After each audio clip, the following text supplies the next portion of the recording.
পাওয়া যাইতেছে না, কাজ বৃষ্টির কারণে সব বাদ জায়গা থাকা। দিনটা 24 ঘন্টা ব্যস্ত আছি। গেছে বছরে তো এইবার মূর্তি চাহিদাও বেশি, কাজও বেশি। এই 2025 সালে এসে আমরা নিরাপত্তা বেশি বোধ করতেছি। শারদীয় দুর্গা উৎসব উপলক্ষে আমরা মূর্তি তৈরি করছি 16টা।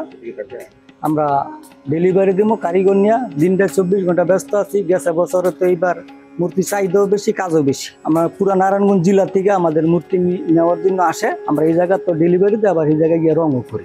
মনে করেন বাকি যা যা কাজ লাগে সবকিছুই এখন সমস্যা এতটুকুই, মানে লোক পাওয়া যাইতেছে না, কাজ বৃষ্টির কারণে সব বাদ জায়গা থাকা। নাহলে তো আমরা 3-4 দিন আগে শেষ করতাম, এখন রাত দিন জায়গা এই কাজ করতেছি আমরা সবাই মিলে। গত বছর থেকে এবার মূর্তি বেশি, এবার একটু চাহিদা একটু বেশি। আর আমরা মনে করেন দিনটা 24 ঘন্টা আমরা ডিউটি করানো লাগে, 24 ঘন্টা নিবিন নাই। তো এবার কাজের দিকে আমরা পরিশ্রম বেশি। আমি রং তুলির কাজ করি, কিন্তু এখন আমাদের হাতে বেশি সময় নাই, যেহেতু সামনে পূজা কাছে চলে আসছে। মার যেই মুখমণ্ডল, যেই আকৃতিটা, ওইটা আমরা সৌন্দর্যটা আমরা তুলের জন্য আমরা রাত দিন ভাবে নিরলসভাবে আমরা কাজ করতেছি। দেবী পূজা আরম্ভ হয়েছে, আর পরশুম আমরা যেই রঙের কাজ চলছে, এই রঙের কাজ চলছে রাত দিন 24 ঘন্টা আমরা খাটতাছি। আমাদের এইখানে প্রতিমার কাজ কতদূর অগ্রগতি হচ্ছে সেইটুকু তদারকি করতে আসছি। আশা করি যে এই কাজের অগ্রগতি আমাদের পুজোর আগের দিনে আমাদের সব কাজ সম্পূর্ণ করে আমরা মূর্তি প্রতিস্থাপন করতে পারি। এই 2025 সালে এসে আমরা নিরাপত্তা বেশি বোধ করতেছি। আমাদের ইউনো মহোদয় গত শনিবার মিটিং করেছে। মিটিংয়ে আমাদের সর্বোচ্চ সার্বিক সহযোগিতার কথা বলেছে। ইউনো মহোদয় আমাদের সব সময় পাশে আছে, রূপগঞ্জ থানা প্রশাসন আমাদের পাশে আছে। তাই আমরা বিগত দিনের তুলনায় এই বছর আমরা পূজা করতে বেশি স্বাচ্ছন্দ্য বোধ করতেছি। প্রতি বছর আমাদের রূপগঞ্জের মধ্যে সবচেয়ে বেশি হয়, কারণ আমাদের রূপগঞ্জে ওই ধরনের পরিবেশ পরিস্থিতি খুব ভালো।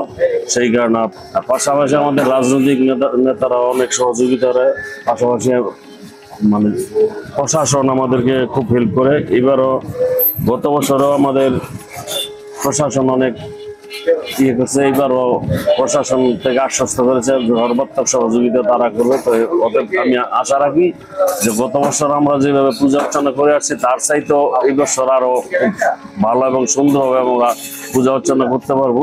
আমাদের রূপগঞ্জে 49টি মণ্ডপে এবার পূজা অনুষ্ঠিত হবে, এবং প্রতিটা মণ্ডপের যারা সভাপতি সেক্রেটারি রয়েছেন তাদের সবাইকে নিয়ে আমরা একটি মিটিং করেছি। এই আইন শৃঙ্খলা মিটিংয়ে আমাদের পুলিশ, সেনাবাহিনী এবং র্যাবের সদস্যরা উপস্থিত ছিল। আমরা প্রতিটা মণ্ডপে আমাদের সিকিউরিটি এনশিওর করেছি, সিসি ক্যামেরা বাধ্যতামূলক করেছি।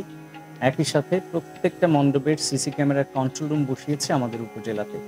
আমাদের আনসার ব্যাটালিয়ন এখানে নিযুক্ত থাকবে, এবং রাজনৈতিক দলগুলো আমাদেরকে কথা দিয়েছে যে তারাও ভলেন্টিয়ার সেখানে দেবে।